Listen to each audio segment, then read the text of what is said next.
they changed setup for live video again. So trying to make sure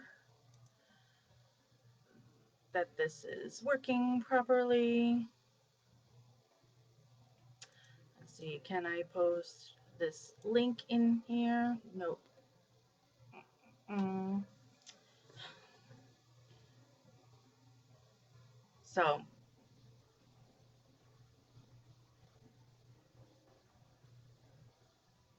all right, here we go. I think it's working. Yep, it is. Thank you, Christopher, and hello, Gwen. So, my name is Jax West, and I run. Oh, Christopher, your post now, your message, just comment just disappeared. Um, um, my name is Jax West. I run Stephen Avery Project, Justice with Jax, and our subgroup MAM Gossip. I'm still having issues with my internet. Hello, Bryce. Or my computer, don't know which. So make sure you let me know if I start freezing and locking up. Um, I'm doing what I can here, people. So we are here today to discuss the upcoming Dolores Memorial and the rally. And you can feel free to fire any questions my way on the case or the events we have coming up. I will do my best to answer.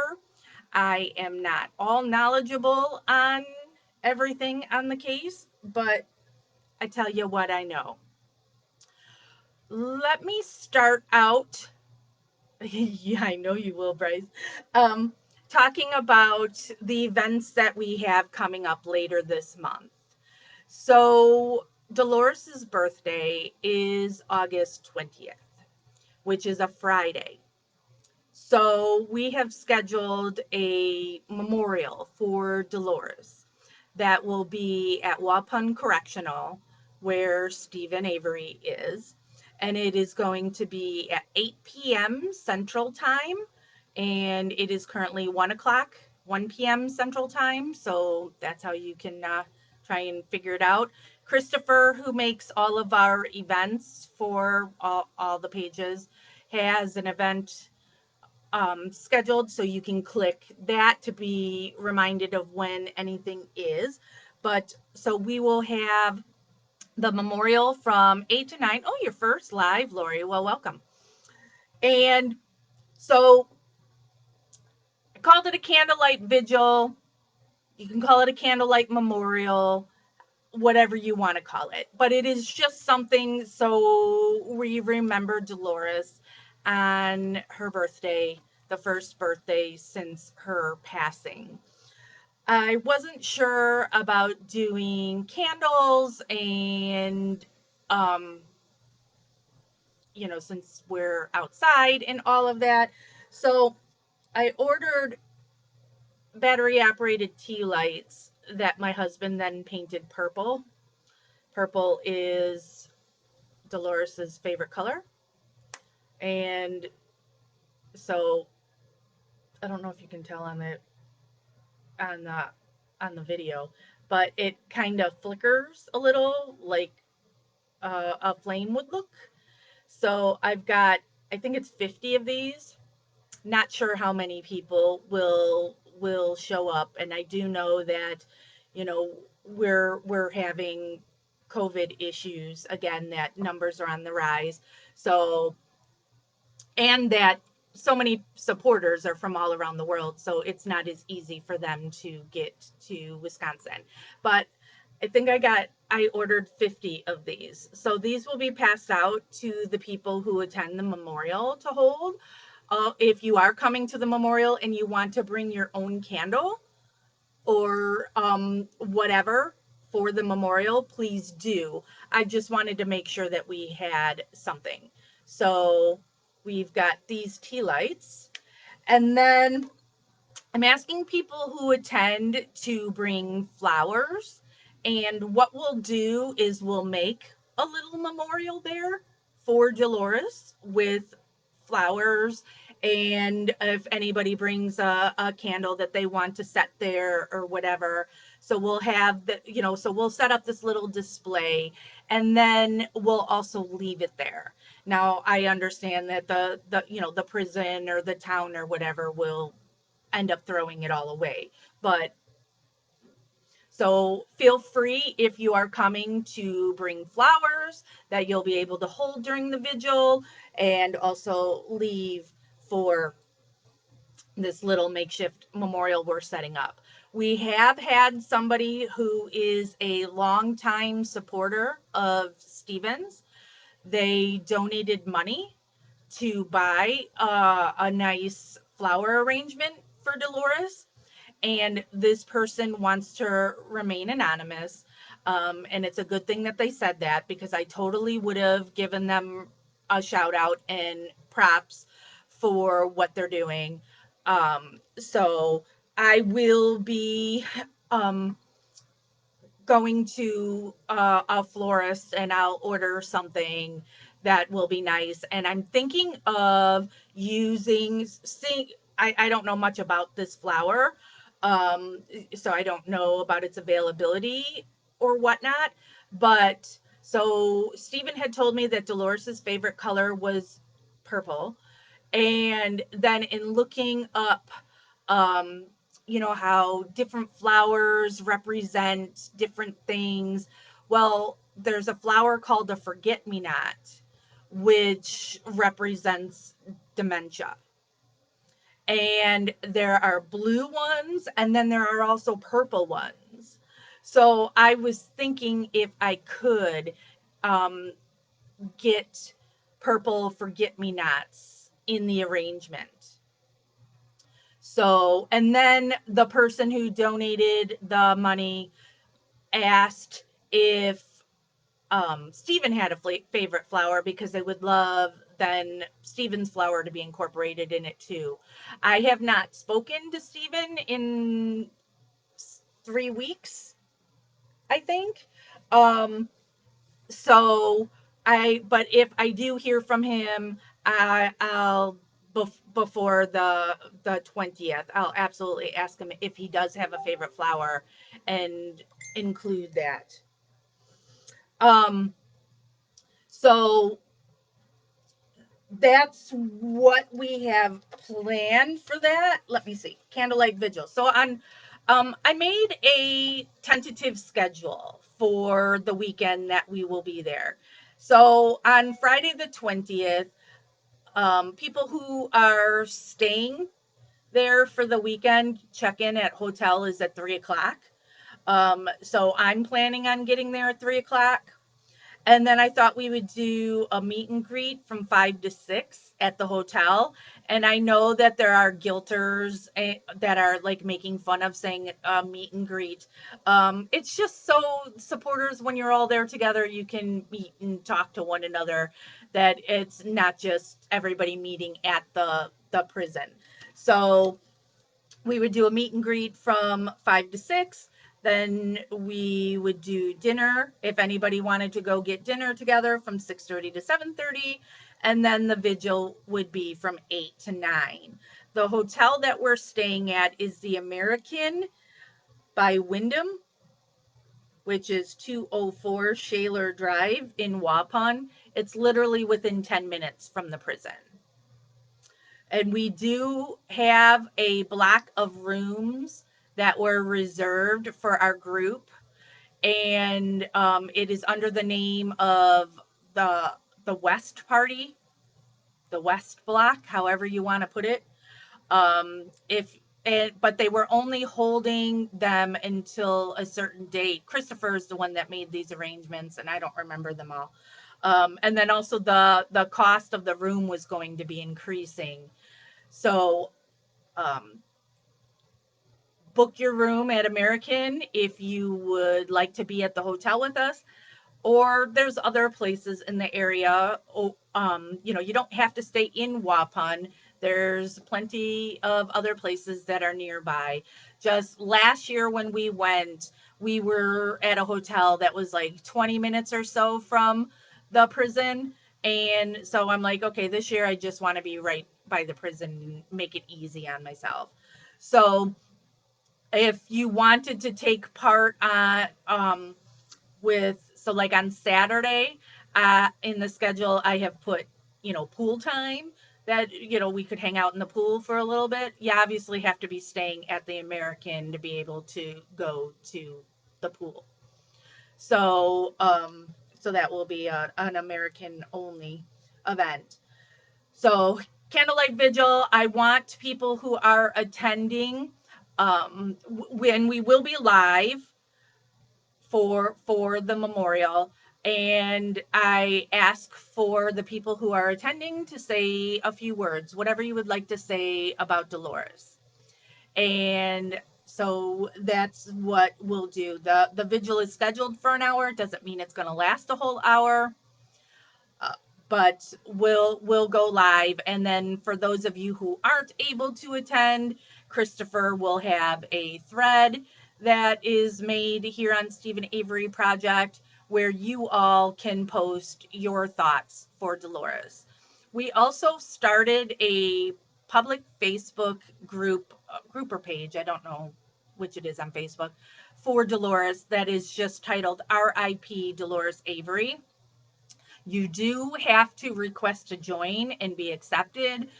We need to do that because you just need to have it easier that you could uh, get rid of trolls if need be. So that is just to post positive feelings and thoughts about Dolores. And it's to be a time capsule for when Stephen is finally free. He can go to that page and then read everybody's thoughts about his mother. So, and pictures we take from the memorial will post in the RIP Dolores Avery as well. So it will be there for Stephen. So that's the vigil. And like I said, her favorite color was purple. So feel free to wear purple that day, whether or not you're in person or at home. Then Saturday, August 21st, is our rally at Waupun.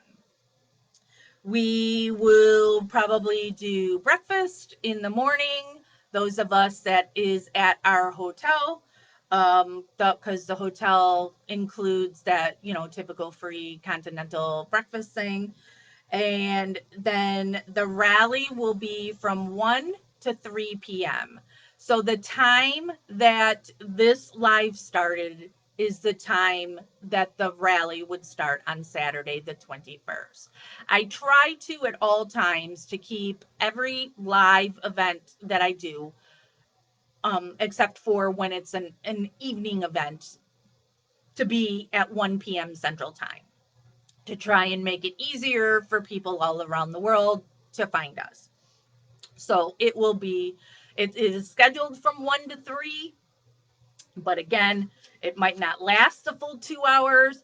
We might only be at the prison for an hour. You play it by ear. When we were there last year, it was really, really hot. So I think we were there an hour and a half last year. But bring a sign, make a shirt. It doesn't have to be a shirt that you have bought somewhere. And remember how Stephen feels about people buying stuff with his name, using his name and his likeness. So you could always just get yourself a white t-shirt and write a message on there in your support of Stephen. Um, So the rally is from 1 to 3, and then I have pool time tentatively scheduled from 3:30 to 5. So again, you would have to be staying at the American by Wyndham to be able to have access to the pool. Doesn't mean you have to swim. You could come and hang out next to the pool by us. They also have a bar and everything. It's just social time. And we would do dinner from 6 to 7:30 roughly. Again, these are tentative scheduled time. You know, you never know what could happen. And then we would be doing a happy hour live that would be from 8 to 9. So the same time we're doing the memorial will be the happy hour live. And so, what we'll be doing with that is so the people who are there in attendance, it will just be you'll be able to talk to my phone because we'll be doing the lives from my phone. And so you would be able to talk about the events of the weekend, your thoughts on the case, whatever. So, and then Christopher talked about, because Christopher is always coming up with these ideas of things to do, and he would like us to do some kind of a trivia game. And then we would be running two trivia games. One would be for people online, and one would be for the people there in attendance. So I've got these books that I've shown you forever. The Wrecking Crew by John Ferrick. It is not by Kathleen Zellner. I see so many people post Kathleen Zellner's book. She's on the cover, and John Ferrick talked to Kathleen Zellner. Kathleen Zellner did not write that book. So I have Wrecking Crew, and I'm looking at the shelf above my head. That's why I'm looking here. And Illusion of Justice by Jerry Buting that are signed by the authors. So um, the prize will be one of those books. So that happy hour is from 8 to 9 on Saturday, the 21st. And Christopher will once again have a thread that is made here on Stephen Avery Project, as well as our MAM Gossip Group, where I want you all posting pictures of yourself or the sign you've made or shirts you've made showing your support of Stephen, and post that and also include where you're from, because I think it is so great to see um, the support Stephen has all around the world. We also have, if you've noticed it, uh, that we've got, you can change your profile picture. We made one that has the rally for Stephen and Stephen's picture, and one that has the Dolores Memorial and Dolores's picture. So feel free to snag those and make those your profile pic going through the event.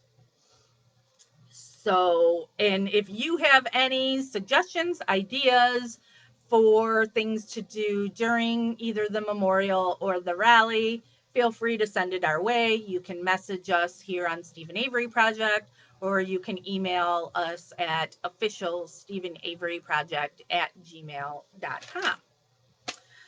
So then Christopher wanted me to talk about. See, Christopher gives me my assignments on what to do for the lives too. um, so, and I don't have one with me because now we've sold out the bunch that I have, and I'm waiting for my husband to make more. I wanted to do something special for the people who are attending the rally as a thank you. And so I had Jeff make these simple stickers that just say free Stephen Avery. And I had Jeff print out 50. Again, don't even know if we're going to get 50 people to the rally, but I'm like, it's an easy enough number. My husband owns a print shop.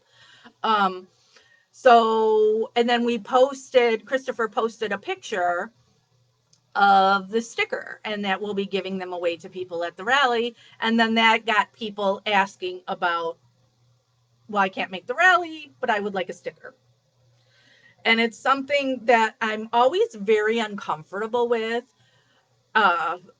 selling stuff. And especially now in talking with Stephen recently and knowing how against he is people using his name or his face to make money, including his family. Stephen is not in a good place with his family right now and absolutely does not want anybody buying anything that his family is selling. And when I had those stickers made, it's nobody's making any money. It's my husband is eating the cost of it to make these stickers. So, and I was just going to be giving them away. Nobody's paying anything. So I felt that would be okay because it also, in a sticker saying free Stephen Avery, it creates awareness for Stephen in his case. But then with everybody asking about the stickers, it's like, oh, so so then the first thing I did is said, all right, I'll sell them for $1 a sticker. And we gave my PayPal that people were able to PayPal me $1, figuring, that's where I'm absolutely not making, you're not making any money off of the sticker selling it for $1, you know. Um, so we did that on PayPal, but PayPal can be confusing for me in keeping track of stuff. So then Christopher and I talked about it, and so we started the Justice with Jack's Etsy store. And so the stickers are on there, and then we've put other stickers on there as well. And we're talking about adding other things to it. Um, the sticker price is going to remain the dollar. And then Christopher, see, I don't know this stuff. Christopher's like the driving force and all of it. So it was him that came up with these multi-packs too. So it's $1 each or 5 for $4 or something like that. I don't do numbers. um so but now there are other stickers there. There are you can get different stickers. We're talking about possibly doing shirts, but any other stuff that we do is not going to have Steven's name on it. It will be other stuff because I am going to follow what Steven wants. And also the sticker price of $1 is going to increase after the rally. I think we talked about it would be 250. So then at least my husband will be able to make back what it costs him to make the stuff. So, because right now the dollar is, covering, mailing out the stickers. So, and I made these for the rally too. I brought this up with me to show you all. I work in politics, and so something you do a lot in politics is, all the politicians are gonna walk in a parade, and it's you pass stuff out to people, and you can't always, it's not always about giving out candy. So one of the things that I love when a candidate passes out is a fan, because it's hot, and and then it's a way that it's a fan, so it's functional, but then you also like put your candidate on there. And so I had my husband make this fan. So that's what the sticker looks like, not the size, obviously. The sticker is a small sticker that's like 3 inches by 3 inches or something like that.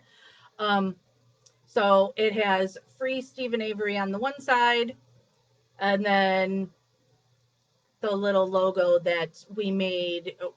This is what we had put on shirts last year for the rally, the free Stephen Avery, and then says never give up. And it's got the Firebird that Jeff, my husband, had first made for Steven because of Steven's love of cars. So, in Firebird, obviously, Phoenix raises from the ashes. And so making it like the car Firebird Phoenix, just seemed to, you know, I thought it was a great idea. So it's a fan, but also has the sign on there. And I had Jeff make me 50 of these. So these will be at the rally that I'll be passing out to people for free at the rally. I have had people inquire about buying them as well. I don't know about that. Um, but it's nothing fancy, and then Jeff just stapled the stick on here, so it's even covering up part of it, you know. But it works, right? It's a fan, and says free Stephen Avery. Little sign right there. Two things in one. So, and then I also have, let me get this real quick.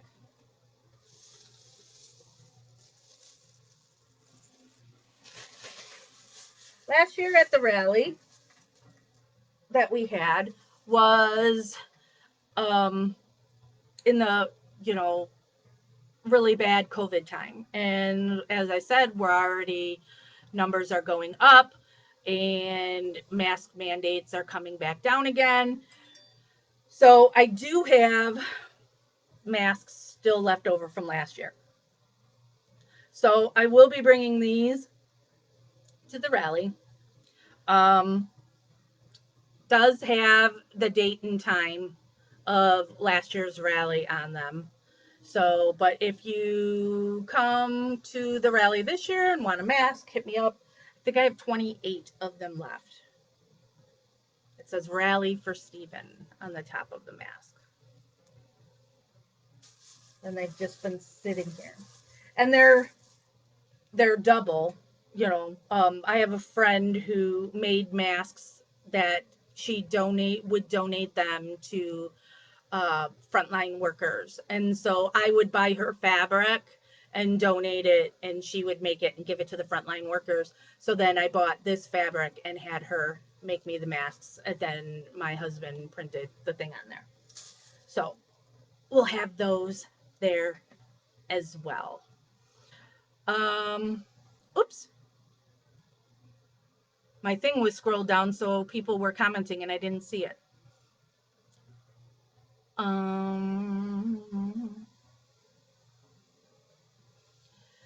so, all right, let me scroll through. So that's all the talk that I'm going to do on the rally and stickers and all that. We're not doing the the PayPal thing anymore. If there's anything that stickers or whatever you wanted to buy, you go to the Etsy shop that Christopher already posted the link to. So go there, and like I said, we'll be adding more to it. And I did see, so those of you from Stephen Avery Project that don't know about the MAM Gossip Group, and people, there's so many people when I say MAM Gossip, they don't know what MAM is. MAM stands for Making a Murder. So MAM Gossip, there was a thread where people are talking about different shirt ideas and such they want me to make. And there's even a thread that they're trying to get something made and saying, oh, if we get X amount of likes, then Jax will have to make this. Uh, so stay tuned to the shop on if we change, we add any of that to it. It's really more or less up to my husband on, what he wants to be stuck doing and making. And so yeah, so you'll just have to keep watch of that. So now on to Stephen's case. Okay, I'll start with Corrado's comment. Can't the president intervene? This is something that is posted and asked a lot. President, no matter who the president is, whether it was the last one or our current one, president can't do anything because it is not a federal case. It is a state case. So the only one that can intervene would be the governor. And the governor has already stated will not. So in Brendan's case, that because Brendan, mm, there's pretty much, I mean, there's always something you can do, but it just gets tougher. But Brendan's case, there's not much left for him, but for a governor to give him clemency. Jinx.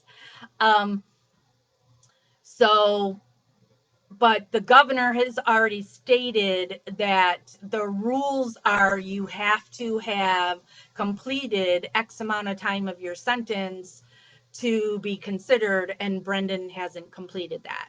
So therefore, the governor is not going to consider it.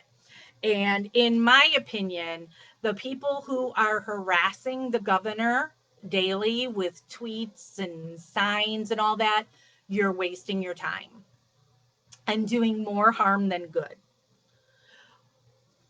I know for me personally, the more somebody tries to pressure me into doing something, the more I'm going to double down and not do it.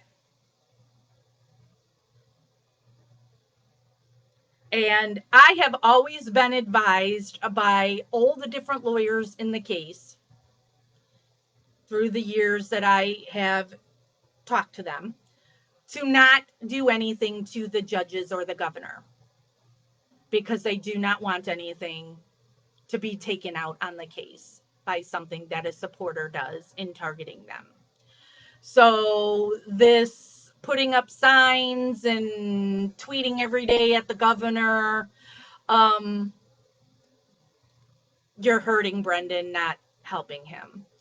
And also, something I know personally from working in politics is politicians don't give a smurf about you if you do not live in their district and you cannot vote for them. So somebody being in another country or another state saying, we're mad at you, governor, you should listen to us and do this, he doesn't care what you say. So somebody from another country having a petition saying, we demand you do this, goes right in the trash pile. Because what you think has no effect on his career. All that matters is their constituents or donors. So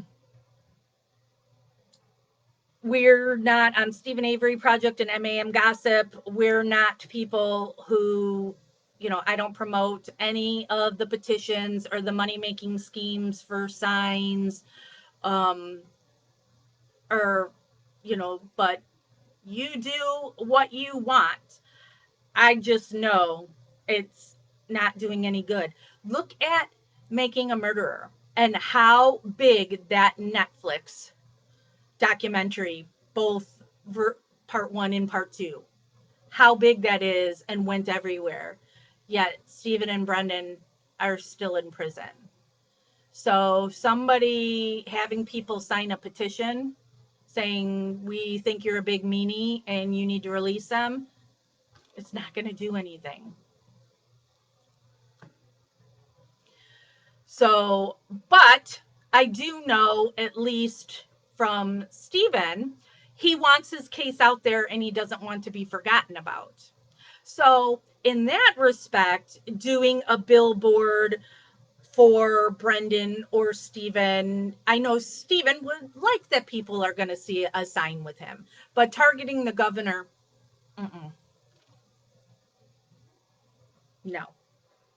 Well, and Jess, this is something too that when I go, I'm going to put on my political hat right now. It's why it is so important for people to vote and to vote all the way down your ballot, all the way to the bottom. Sometimes when you vote, you have to flip it over and there's stuff on the back. You have to vote for those judges and district attorneys, the sheriff. Everything matters. And there's people who are going to run for your school board, your park district, your library board, because that is their foot in the door to politics. And they plan on going up, up, up, up. So it is so important, no matter what somebody's running for, you vet them and you see where they stand on wrongful convictions, on district attorney doing a press conference and saying all these lies to taint a jury, to sheriff's department planting evidence, all of that. So you really have to pay attention to all levels of government, and you have to vote in every election, not just a presidential election. You know, the one that I have coming up here in Illinois next year, it's not a presidential election, but every position is up. My governor, one of my U.S. attorneys, all the state attorneys, the state representative, my county board, my forest preserve, my everything. So pay attention to your elections, because you don't know if somebody's going to get elected who's going to become a Ken Kratz or James Link. You just, it's so important. Or Governor Evers. Um, how does Stephen feel about Brendan? Brendan and Stephen don't have any contact and haven't in years. So, and the family really helps keep that rift there between the two guys. Barb wants to keep Brendan in her control. So, and then there's a lot of the family. It is very important, you know, because they're using supporters for their personal gain, and they can't control Stephen, but they're controlling Brendan. So, um, Joe's asking, what is the population count in Wisconsin? I don't know, but something I tell people is Google is your friend. So Google it. I'm sure you'll be able to find it pretty quick. Same thing. Somebody asked, what is the address of the rally? Waupun Correctional, Waupun. And it will be listed in our event, our Facebook event for it. I don't know offhand what the address is. I just, like, when I've gone there, because I visited Stephen a couple of times. I just put in Waupun Correctional and it takes me there. So, and another thing to talk about is, so somebody sent that there is something happening in Stephen's case, like the week after, like the 27th is something listed, and it was titled as a remitter, right? And so we posted the screenshot of that. And let me get, okay, hold on. Let me, on my other page here, bring up Facebook on my other page so I can open up my messages, because I was sent, somebody had reached out to Buting to have them explain the remitter. So let me just say what Buting said. Buting says remitter means the date the case file is returned from the Court of Appeals to the trial court. On this case, it's also the deadline by which KZ has to file petition to have the Supreme Court review the case. So this is the way our system works here in the States, and I'm not basically a lawyer, I don't pretend to know law.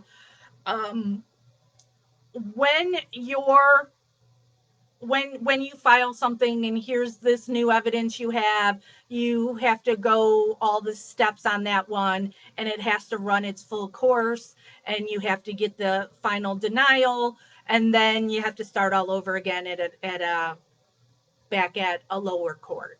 And so that's what this is saying, that it would return down.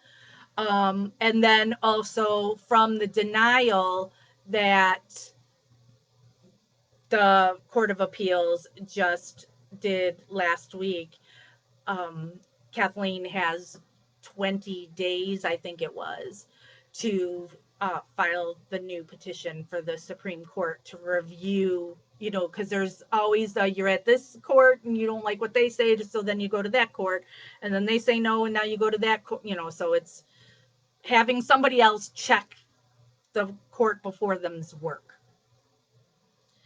And it's very hard to get a court to overturn it because it's that thing of they stay loyal to each other.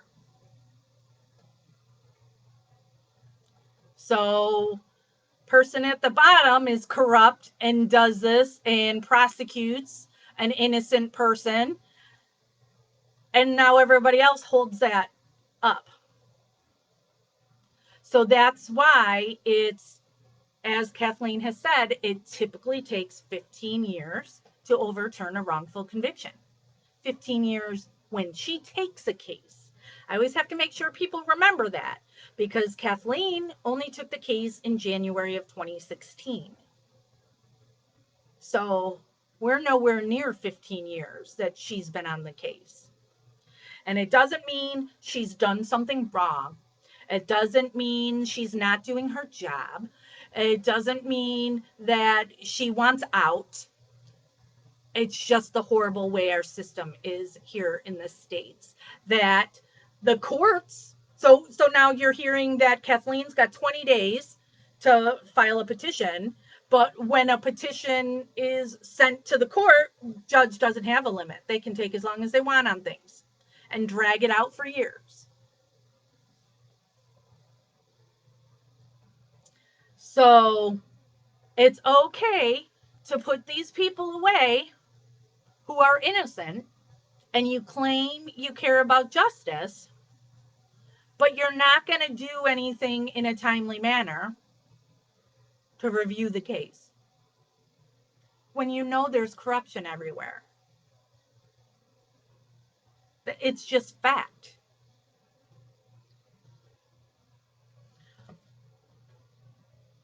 I know people lose hope, and I get it. We get people who message Stephen Avery Project all the time because there hasn't been anything new posted. We go months without there being anything of note in the case. There's nothing to post. There's nothing to talk about. So, and then we get a lot of people, the question we're asked most is there going to be a season 3? And I understand you really enjoyed watching Making a Murderer on Netflix. But the thing to remember is this is a real story. These are real people's lives and one person's death. So this all can't revolve around your entertainment, that you just want to watch another season.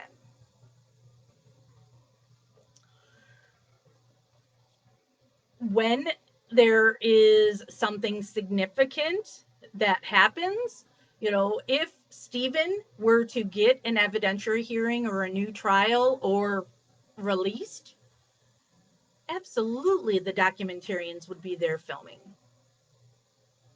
All right, so Kelly is asking about the pedophile. We do not promote the pedophile here. And anything that the pedophile claims he comes up with is crap. So we are not going to talk about anything that the pedophile says he's got. Let me just put that out there. The pedophile has multiple Facebook accounts. He recently spammed Stephen Avery Project with one of his fake accounts, trying to promote his own crap. In the past, he has threatened physical violence upon me. He has threatened tons of female supporters. And he also went to prison for being a pedophile. So that's what I'm going to say about that. And if someone is going to try to share his stuff, we're not going to allow it. And if it gets pushed, we'll kick that person as well, because then it's just going to lead us to believe you're also the pedophile with just another fake name. So let me just put that out there, point blank, end the period. Hmm. Tiffany.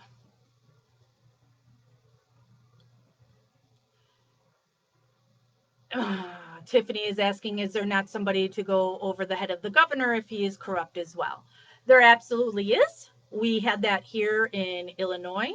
Actually, we've had it here in Illinois several times, um, where our governor has been impeached. So there is a process for going after a governor for being corrupt, but it's a process. So, and we actually, the last governor here in Illinois who was impeached and went to prison was pardoned by the last president. And even though that governor was absolutely guilty and should still be in prison right now, and so he's in court this week because he is now trying to get the right so he can run for office again since he was pardoned, even though he's corrupt and should not be allowed in politics. So, yes, Tiffany, there is a way, but you need it to go through your state representatives, and so it has to go through the houses, your state representatives, and your state senators. So, Vicky, is Brendan also going through appeals? Where does his case sit? Brendan's gone all the way to the Supreme Court, not just the Wisconsin Supreme Court. He went to the Supreme Court, and the Supreme Court refused to hear his case, which they do most cases. It's a really teeny tiny percentage of cases that the Supreme Court will even hear. And the hard thing in Brendan's case is that he confessed. So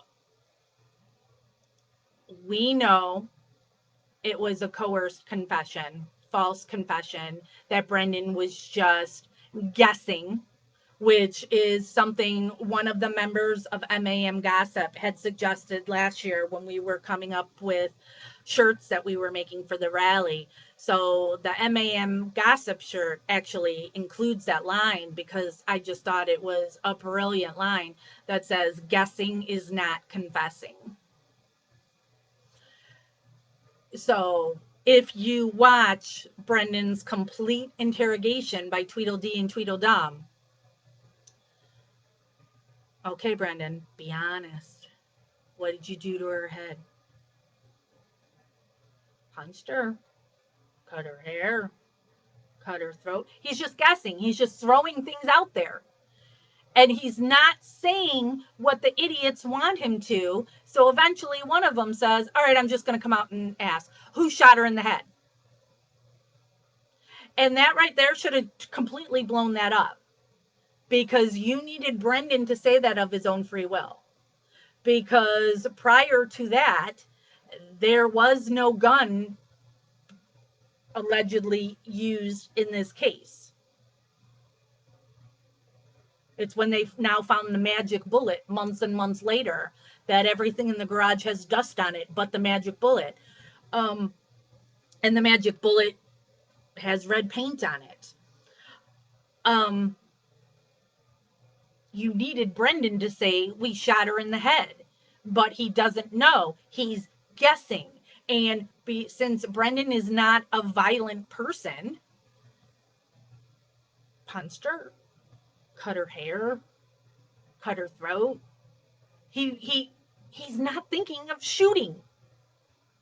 Just that's how far out of this kid's brain something like that is. Many of us, we would know that's what they're alluding to in a murder. What did you do to her head? Brendan punched her. So Brendan's case has gone all the way to the Supreme Court. And so there are things, but his road is tougher. And it comes back to that confession. And yes, he did have a judge overturn it. But see, that again is when I talk about you go to a higher court to have them check the lower court's work. So you finally had a judge that felt that that confession was a false confession and overturned it. So now it went, that was en banc, because it went to the Seventh Circuit of Appeals in Chicago, where then it was only 3 judges, and the 3 agreed, the majority agreed that Brendan was coerced. And so then they go en banc, which is now the full panel of judges, and the full panel agreed with Wisconsin. And so for a little while there, as Brendan signs his letters, he was truly, the way he even had signed it right at that time too, he added and legally, but the complete and innocent. That's how Brendan, signs his letters, the complete and innocent. I have it tattooed on my leg. But then it was flipped back. So, and this is why it is so important, no matter your age, if you are questioned by police or sheriff's department, whoever, law enforcement, you lawyer up. Even if who they're going to give you is Kaczynski, since you can't afford one. Don't talk. Don't let them guilt you into thinking it makes you look guilty if you ask for a lawyer. That's them playing mind games with you.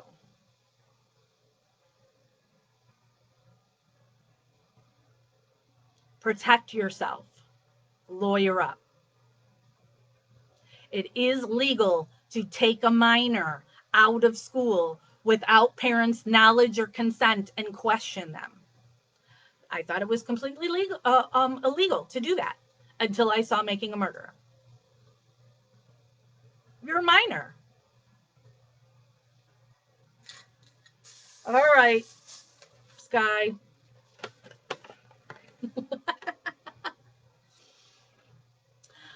Here's Window Jesus. It's legal to do that. And when Brendan had a mother who cared more about the affair she was having with her husband's cousin and spending time with him than with her own children, she wasn't that concerned to go in the room and protect Brendan.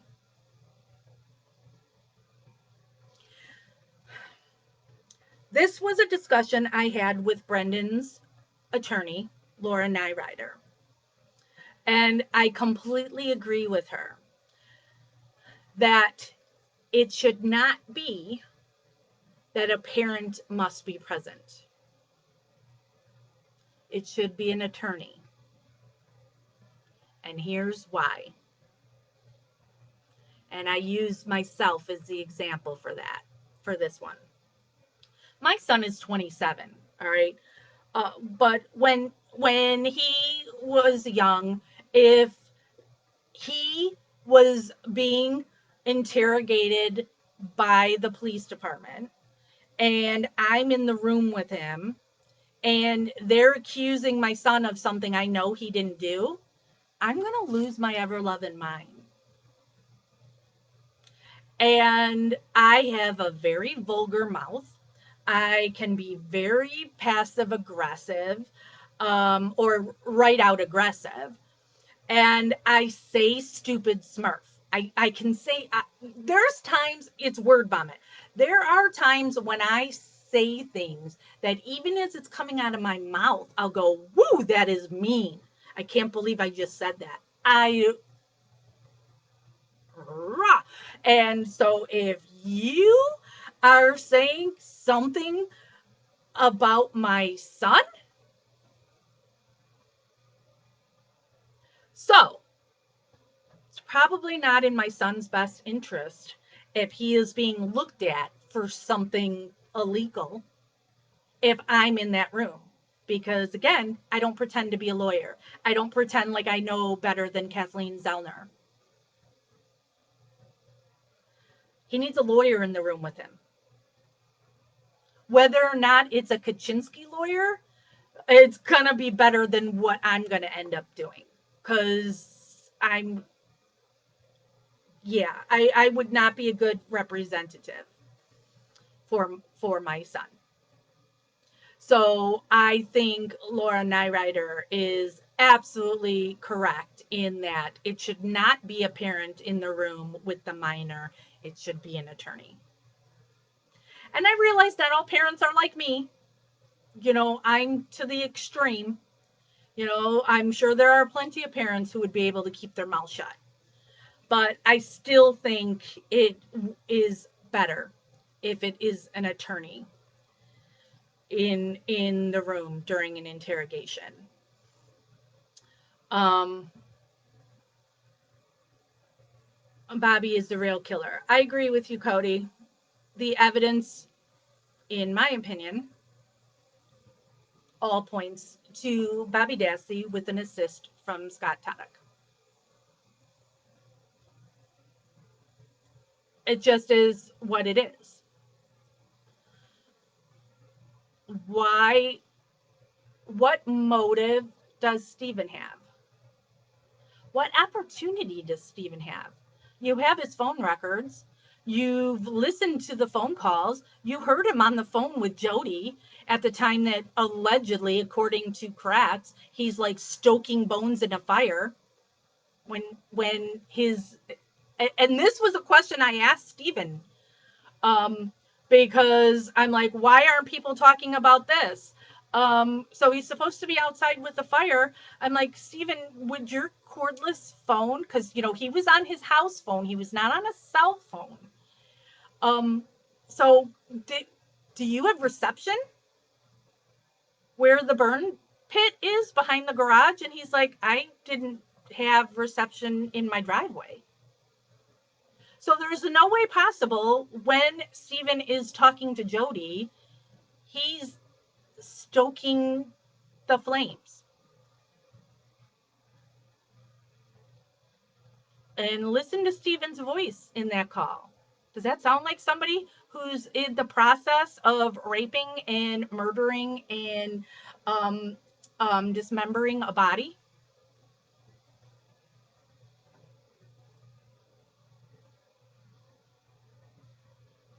It's it's just not.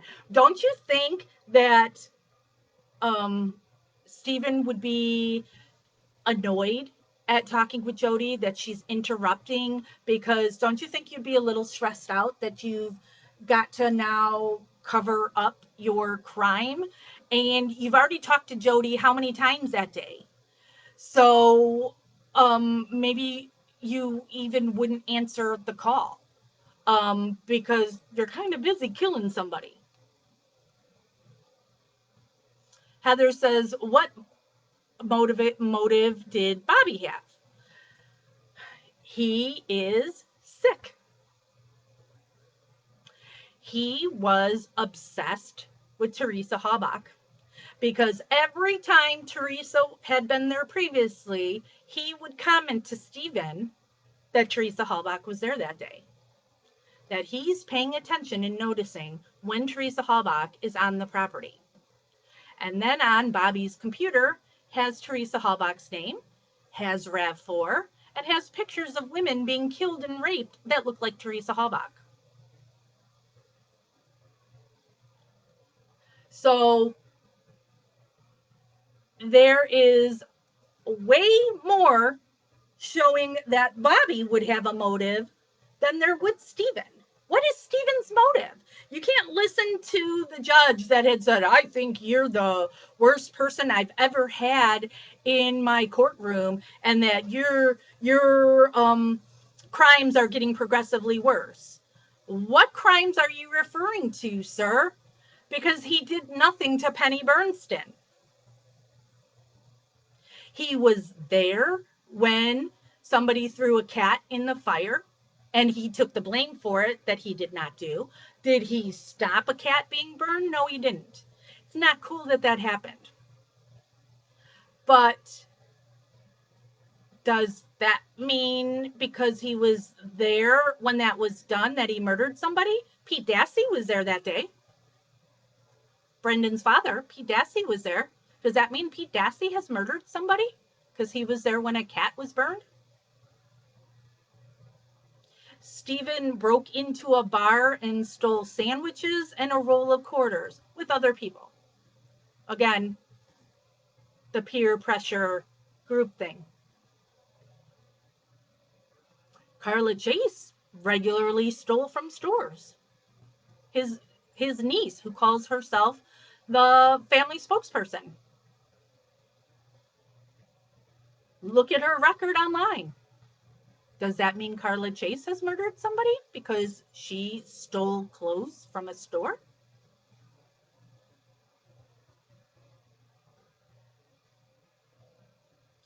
He and his cousin, Sandy Morris, did not like each other. She was going around town saying he was doing these disgusting things that he was not doing. And when she drove past his house, he hopped in his truck, had her pull over, and he pointed an unloaded rifle at her. Not cool. Not defending that as doing something good at all. Doesn't mean he kills somebody. Doesn't mean, look at, things are getting worse. Stephen owns up to everything he does. But he has consistently maintained his innocence here. The only thing that has changed is he wasn't remembering for sure what day Teresa Halbach had been there and if he had had a fire that night or not when he's questioned days later. Big whoop. I don't know what I did an hour ago.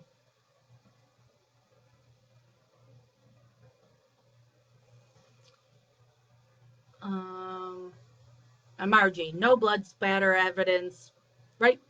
Nothing. Trailer is teeny tiny. There's no evidence that Teresa Halbach was ever in that trailer. There's no evidence Brendan Dassey was ever in that trailer. I've done this on many lives, but it's like well, you can't see on the camera. I can just pull my hair out. You know, I shed like crazy.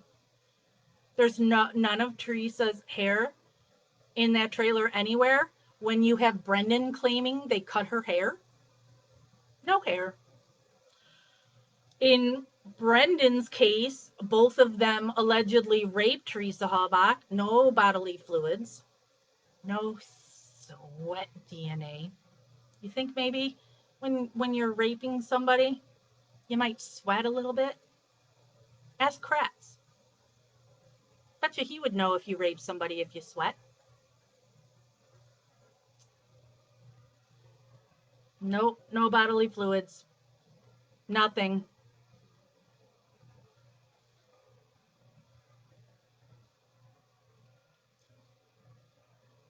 Kelly is saying, can't believe how quiet the Halbachs are. I defend the Halbachs a lot because I just always say you don't know how somebody is raised, that you do not show emotion publicly.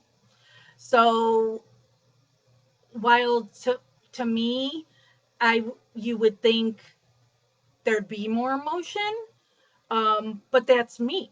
That's not them. Maybe they're, crying is a weakness. You don't cry, you don't know. But I also feel if this were me, I would be looking underneath every rock on this case, wanting to know what happened to my loved one.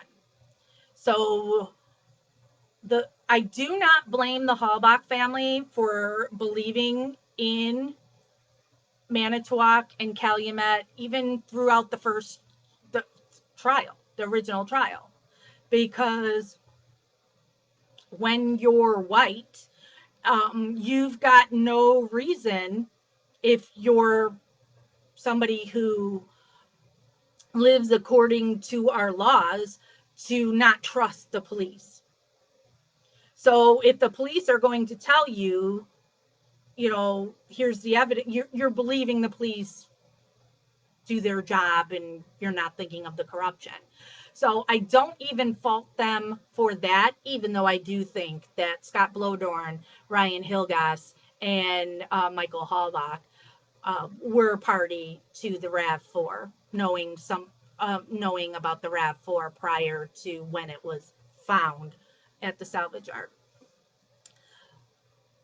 But I think after Making a Murderer came out, because I absolutely would have watched Making a Murderer, probably would have watched it like 20 times if that was my loved one. And now seeing all this stuff that I wasn't allowed to know before, because that's something that our courts do of, there's the sidebars and there's the stuff done out of the presence of a jury or whatever. And it's then not allowed to be presented in court.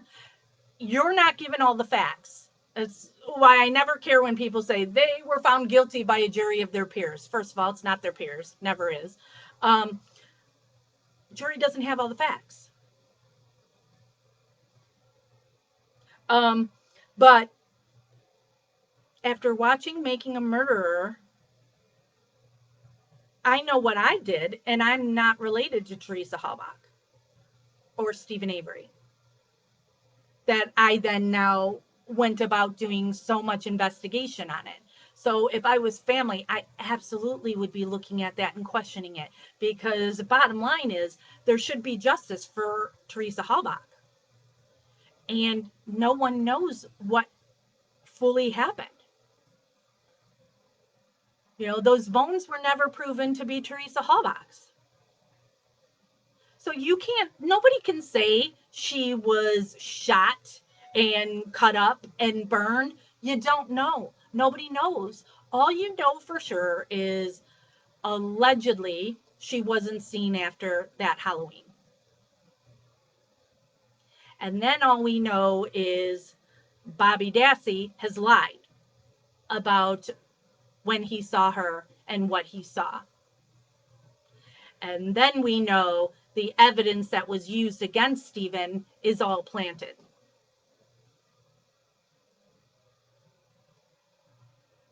That's what we know. So, evidence, Bobby lied. And Scott Taddock backed him up.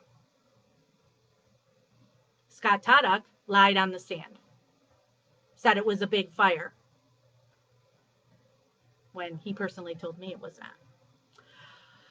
not. Lied on the stand. So, you've got two people who lied. Why did they lie? Vicky asks, am I still in contact with any of the family? Nope. I do not like the Avery family.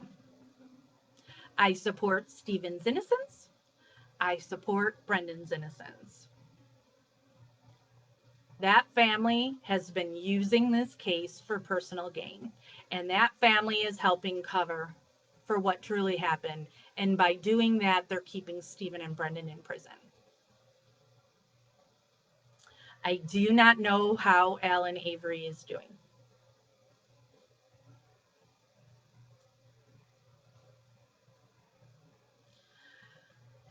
Joe, I've always thought that where Kratz got the story that he told at the press conference is from his own sick and twisted mind. Since he likes to sexually harass clients and the partners of his clients, and to force women into having sex with him, or he won't represent them or their partner. So I figure it's just a Kratz fantasy.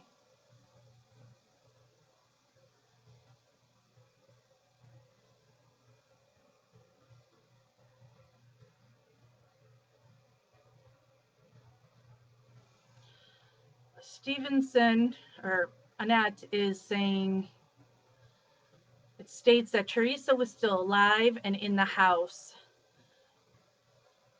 during an 8:52 p.m. call. Hmm. Well, the state can't afford to let him go as it would cost them too much in compensation. Well, the insurance company, so during the original wrongful conviction lawsuit, when they were all being deposed, the insurance company for Manitowoc had already stated that the insurance company is not liable. It would be on those people personally. So, mm-hmm.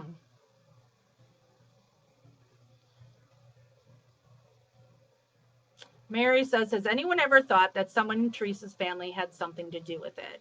Absolutely. There's plenty of theories on that. I am very concerned with those three boys, with Michael Halbach and Ryan Hilgas and Scott Blodorn. First, they really gloss over the fact that Teresa Halbach was having sex with Scott Blodorn, her roommate, who was also friends with her brother and her ex-boyfriend Ryan Hilgas, who Ryan Hilgas seemed to be kind of obsessed with Teresa, that he was still like hanging around.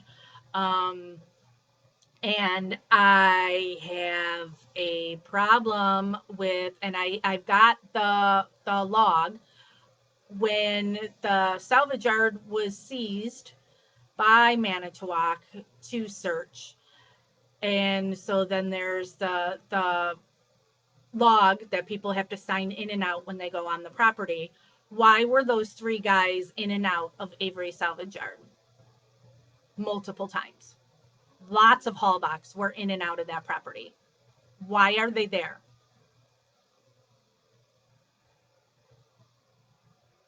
The car was found.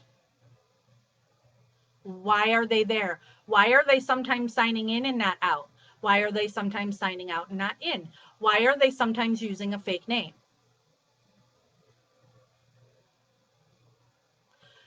You can go to StephenAveryCase.org. All these documents are there. I have it printed and it's in a drawer next to me because it's just something that's always bothered me on why those three guys are in and out of the alleged crime scene multiple times. When you're not allowing the Avery family on their own property, but Teresa's brother and ex-boyfriend and roommate slash Smurf buddy were able to come in and out of the salvage yard.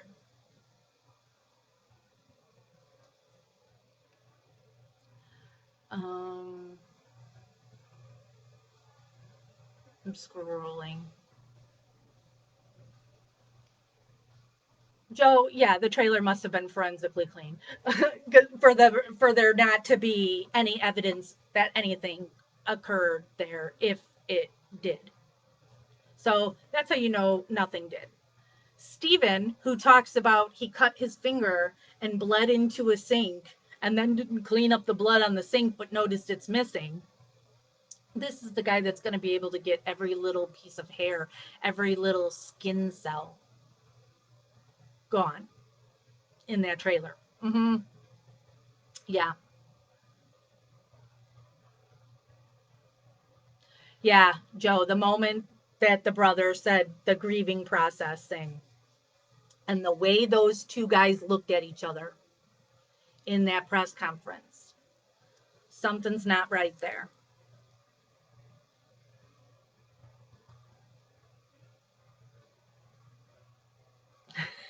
Bryce is so not an owl.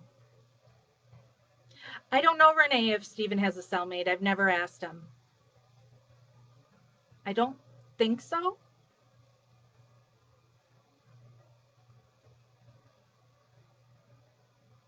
Yes, Pam of God is related to the Hallbach. She's like a distant cousin.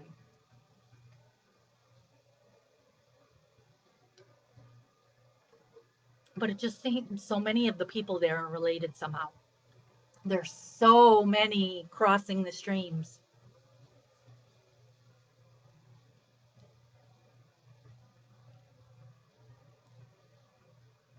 All right, I got to the bottom of everybody's current comments. Um,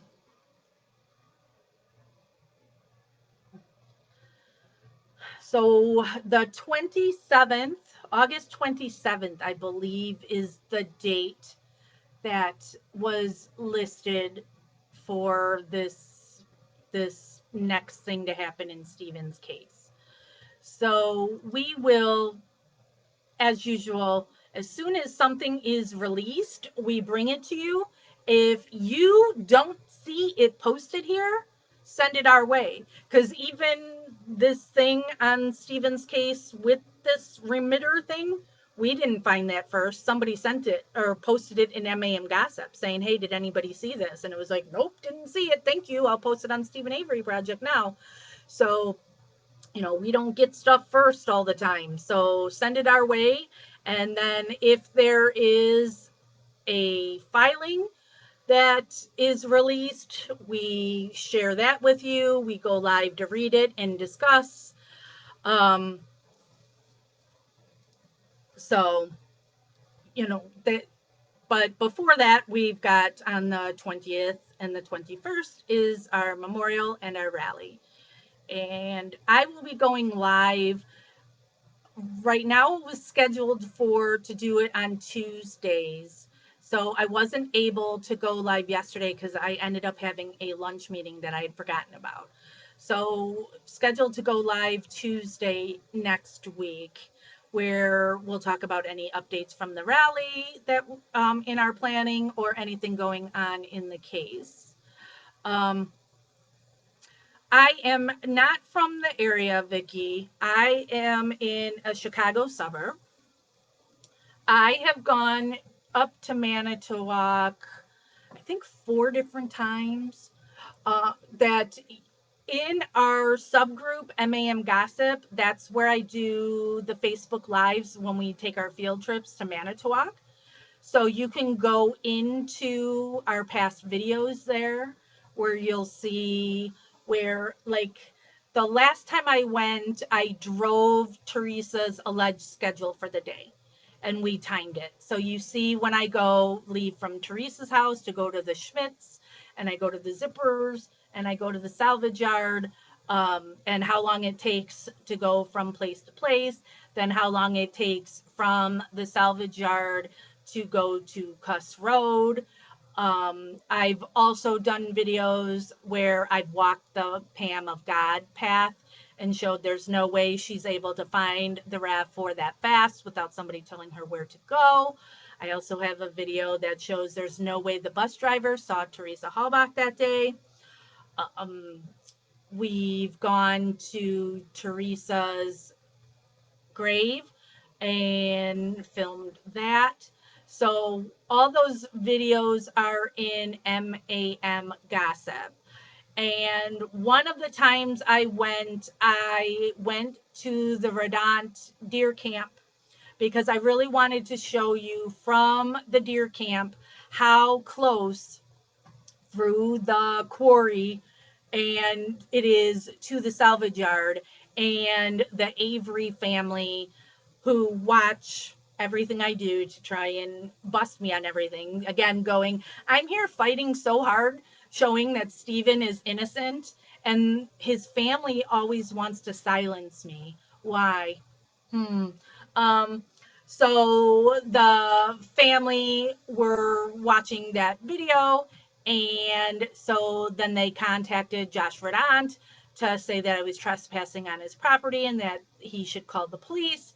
And so I had a trespassing charge filed against me, as Earl Avery called it in his text message to me. He called it trespassing. And so I had to go to court and pay a fine for trespassing at the Redont deer camp next to the quarry behind the salvage yard. All right, Cody. That's not some way to really get me to acknowledge you by, obviously online etiquette is if you're in all capitals, you're yelling at somebody and yelling at me to answer your question. If you're watching earlier, the more somebody tries to push me to do something, the more I'm not going to. So be polite. Do I believe Stephen will ever be free? Yes, I do. But how long that'll take, don't know. But I have to stay positive that at some point justice has to be served and that Stephen can be freed because he is absolutely innocent. The last place Teresa's phone pinged was closer to Cuss Road, not the salvage yard.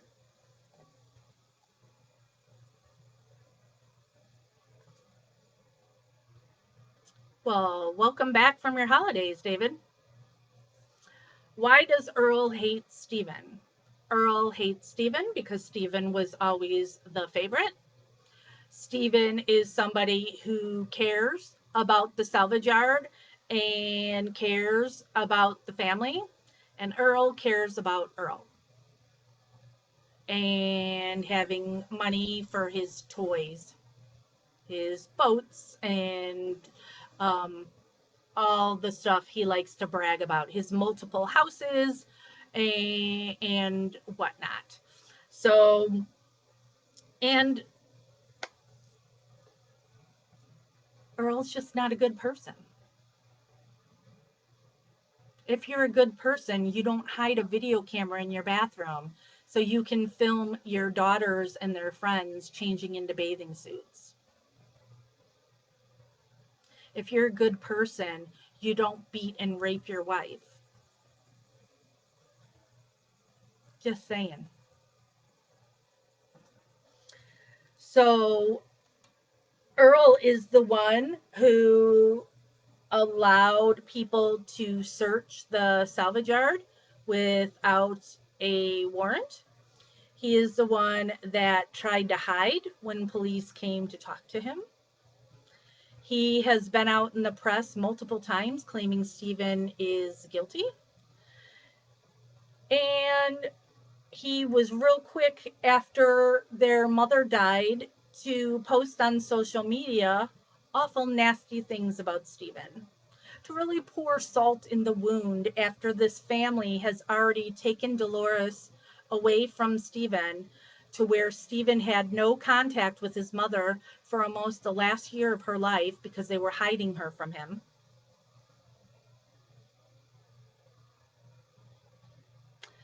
They put her in hospice for the last 3 weeks of her life. Don't tell Stephen. Hospice typically means you're going to die soon. Earl is the youngest Avery, Stephen's youngest brother.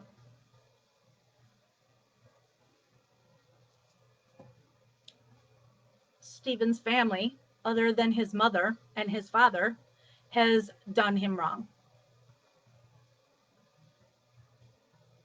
This family did not go visit Stephen until Making a Murderer came out.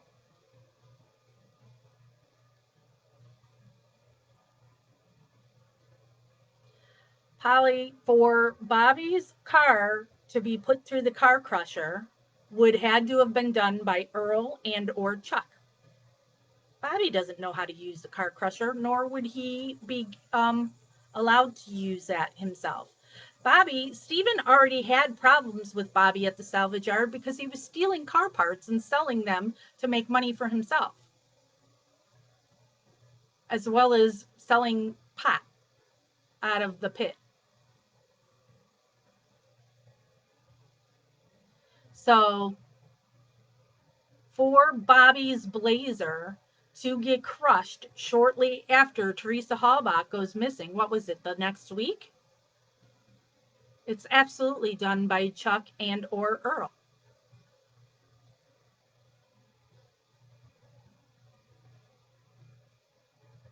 It doesn't look suspicious at all, does it? Bobby lied.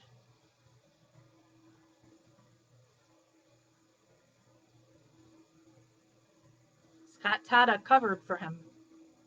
Crisscross. We both saw each other.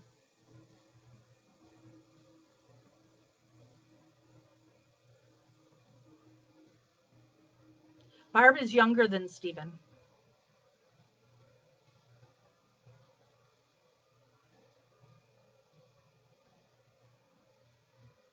For me, that, and that's a hard one. Barb, and this isn't a slam, it's just fact. She has not aged well. Um,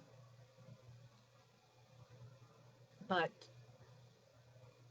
yeah, Barb, and then it's so Chuck, Stephen, Barb, Earl, I believe.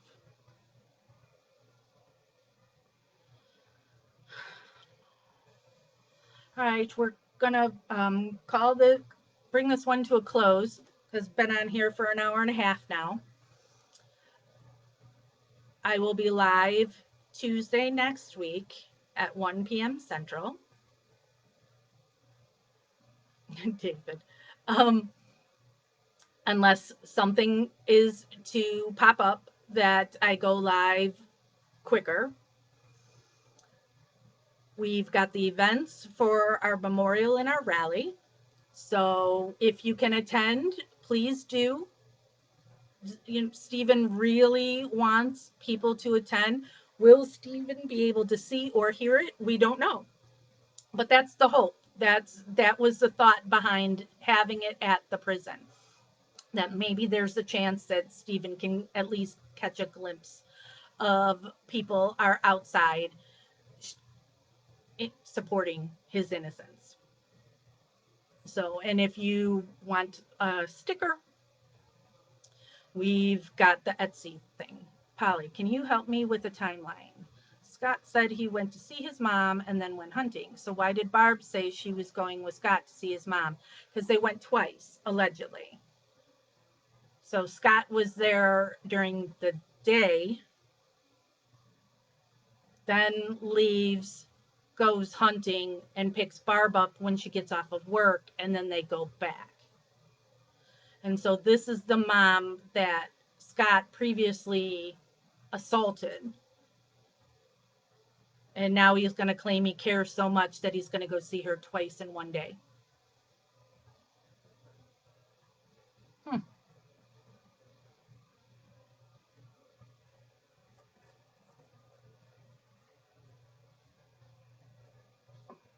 So, all right, I am out. If you've got any questions or whatever, you can message them to Stephen Avery Project or email us at officialstephenaveryproject@gmail.com. If you want to know more about the case, our subgroup MAM, which stands for Making a Murder Gossip, is where more research gets done, and it's where all the dirt is. So if you want to know all the dirt, you go into MAM Gossip. If you just want to know things pretty plainly, that's here at Stephen Avery Project. So thank you everybody for joining us. Oh, wait, forgot. Christopher, I remembered. Christopher wanted me to list where so far where people have ordered stickers from. And these, I've only been making a list of when I've filled the order and sent it out. So I don't have the orders that have been made on the Etsy store because I haven't filled those yet because my husband is making those.